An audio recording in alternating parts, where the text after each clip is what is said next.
A mile or so away through the wood, Arthur Dent was too busily engrossed with what he was doing to hear Ford Prefect approach. What he was doing was rather curious, and this is what it was. On a wide, flat piece of rock, he had scratched out the shape of a large square, subdivided into 169 smaller squares, 13 to a side.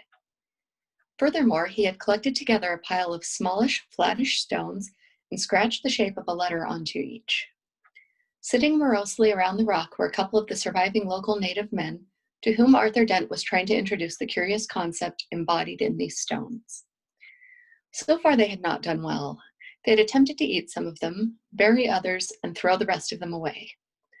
Arthur had finally encouraged one of them to lay a couple of the stones on the board he had scratched out, which was not even as far as he'd managed to get the day before. Along with the rapid deterioration in the morale of these creatures, there seemed to be a corresponding deterioration in their actual intelligence. In an attempt to egg them along, Arthur set out a number of letters on the board himself, and then tried to encourage the natives to add some more themselves. It was not going well. Ford watched quietly from beside a nearby tree. "No," said Arthur to one of the natives who had just shuffled some of the letters round in a fit of abysmal dejection. "Q scores 10, you see, and it's on a triple word score, so look, I've explained the rules to you. No, look, please put down that jawbone. All right, we'll start again, and try to concentrate this time." Ford leaned his elbow against the tree and his hand against his head. "What are you doing, Arthur?" he asked quietly. Arthur looked up with a start. He suddenly had the feeling that all this might look slightly foolish. All he knew was that it had worked like a dream on him when he was a child. But things were different then, or rather would be. "I'm trying to teach the cavemen to play Scrabble," he said. "They're not cavemen," said Ford. "They look like cavemen." Ford let it pass. "I see," he said. "It's uphill work," said Arthur wearily. "The only word they know is grunt, and they can't spell it." He sighed and sat back. "What's that supposed to achieve?" asked Ford. "We've got to encourage them to evolve, to develop." Arthur burst out angrily. He hoped that the weary sigh and then the anger might do something to counteract the overriding feeling of foolishness from which he was currently suffering. It didn't. He jumped to his feet. "Can you imagine what a world would be like descended from those cretins we arrived with?" he said. "Imagine?" said Ford, raising his eyebrows. "We don't have to imagine. We've seen it." "But," Arthur waved his arms about hopelessly. "We've seen it," said Ford. "There's no escape." Arthur kicked at a stone. "Did you tell them what we've discovered?" he asked. Said Ford, not really concentrating. "Norway," said Arthur. "Slarty Bartfast's signature in the glacier. Did you tell them?" "What's the point?" said Ford. "What would it mean to them?" "Mean," said Arthur. "Mean? You know perfectly well what it means. It means this planet is the Earth. It's my home. It's where I was born." "Was?" said Ford. "All right, will be. Yes, in 2 million years' time. Why don't you tell them that? Go ahead and say to them, 'Excuse me, I'd just like to point out that in 2 million years' time, I will be born just a few miles from here.' See what they say. They'll chase you up a tree and set fire to it." Arthur absorbed this unhappily. "Face it," said Ford. "Those Zebes over there are your ancestors, not these poor creatures here." He went over to where the ape-men creatures were rummaging listlessly with the stone letters. He shook his head. "Put the Scrabble away, Arthur. It won't save the human race, because this lot aren't going to be the human race. The human race is currently sitting around a rock on the other side of this hill making documentaries about themselves." Arthur winced. "There must be something we can do," he said. A terrible sense of desolation thrilled through his body that he should be here, on the Earth which had lost its future in a horrifying, arbitrary catastrophe which now seemed to set to lose its past as well. "No," said Ford, "there's nothing we can do. This doesn't change the history of the Earth. You see, this is the history of the Earth. Like it or leave it, the Golgafrinchans are the people you are descended from. In 2 million years, they get destroyed by the Bogons. History is never altered, you see. It just fits together like a jigsaw. Funny old thing, life, isn't it?" He picked up the letter Q and hurled it into a distant privet bush where it hit a young rabbit. The rabbit hurtled off in terror and didn't stop until it was set upon and eaten by a fox which choked on one of its bones and died on the bank of a stream, which subsequently washed it away. During the following weeks, Ford Prefect followed his pride and struck up a relationship with a girl who had been a personnel officer on Golgafrincham. And he was terribly upset when she suddenly passed away as a result of drinking a water from a pool that had been polluted by the body of a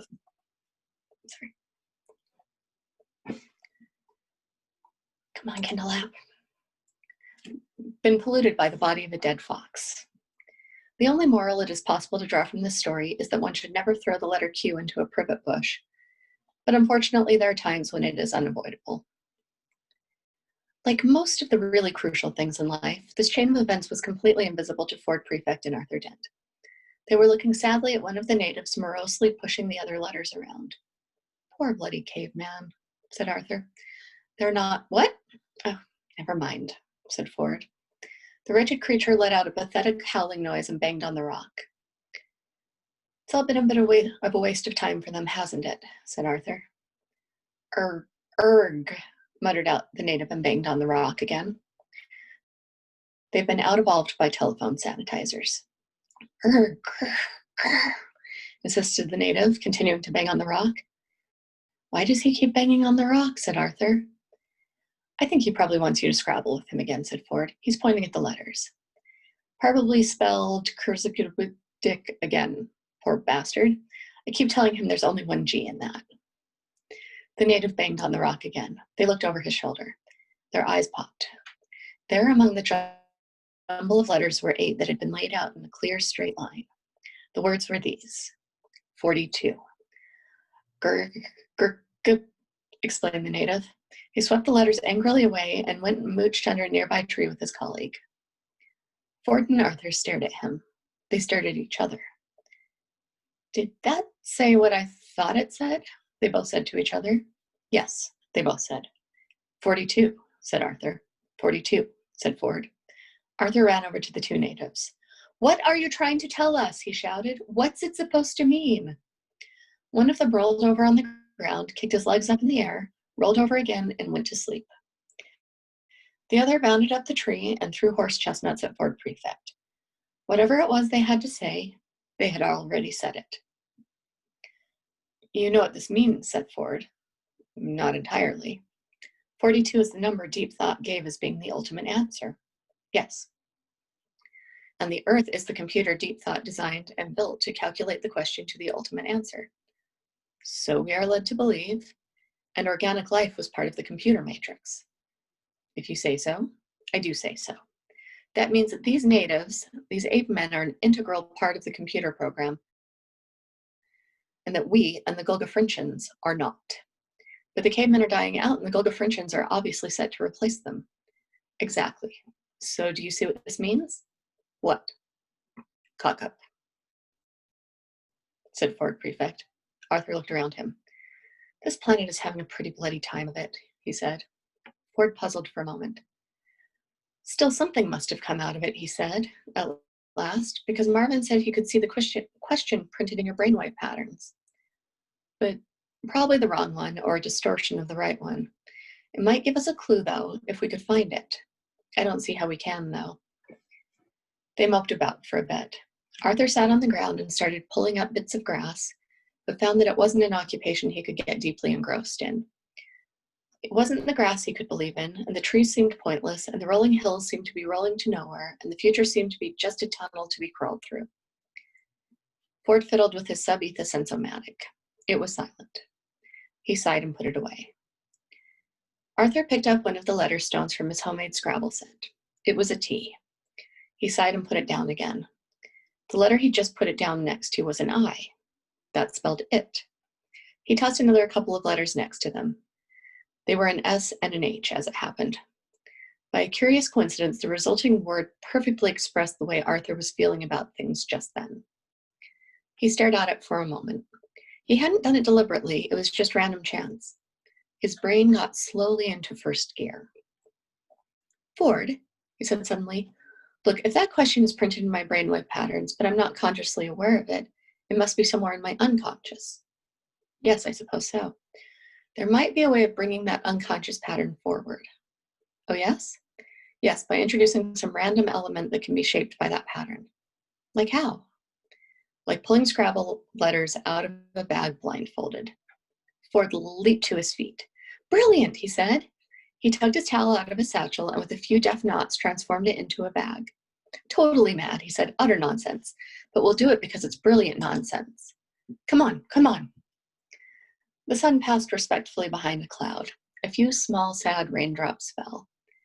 They piled together all the remaining letters and dropped them into the bag. They shook them up. Right, said Ford. Close your eyes.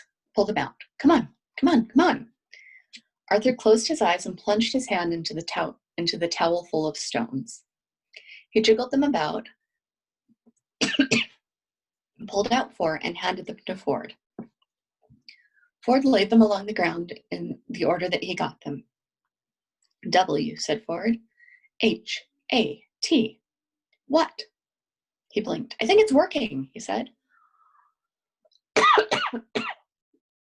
Arthur pushed 3 more at him. D-O-Y. Doy. Oh, perhaps this isn't working, said Ford. Here's the next 3. O-U-G. Douyug. It's not making any sense, I'm afraid. Arthur pulled another 2 from the bag. Ford put them in place. E-T. Do you get? Shouted Ford. It is working. This is amazing, really, it is working. More here. Arthur was throwing them out feverishly as fast as he could go. O-U. M-U-L-T-I-P-L-Y. What do you get if you multiply S-I-X, 6, by what do you get if you multiply 6 by N-I-N-E? 6 by 9, he paused. Come on, where's the next one? That's the lot, said Arthur. That's all there were. He sat back nonplussed. He rooted around again in the knotted up towel, but there were no more letters. You mean that's it, said Ford. That's it. 6 by 9, 42. That's it. That's all there is. Chapter 34. The sun came out and beamed cheerfully at them. A bird sang. A warm breeze wafted through the trees and lifted the heads of the flowers, carrying their scent away through the woods. An insect droned past on its way to do whatever it is that insects do in the late afternoon. And the sound of voices lilted through the trees, followed a moment later by 2 girls who stopped in surprise at the sight of Ford Prefect and Arthur Dent, apparently lying on the ground in agony, but in fact rocking with noiseless laughter. No, don't go, called Ford Prefect between gasps. We'll be with you in just a moment. What's the matter? Asked one of the girls. She was the taller and slimmer of the 2. On Golga Frencham, she had been a junior personnel officer, but hadn't liked it much. Ford pulled himself together. Excuse me, he said. Hello. My friend and I were just contemplating the meaning of life. Frivolous exercise. Oh, it's you, said the girl. You made a bit of a spectacle of yourself this afternoon. You were quite funny to begin with, but you did bang on a bit. Did I? Oh, yes. Yes. What was all that for? Asked the other girl, a shorter, round-faced girl who had been an art director for a small advertising company on Golga Frencham. Whatever the privations of this world were, she went to sleep every night profoundly grateful for the fact that whatever she had to face in the morning, it wouldn't be 100 almost identical photographs of moodily lit tubes of toothpaste.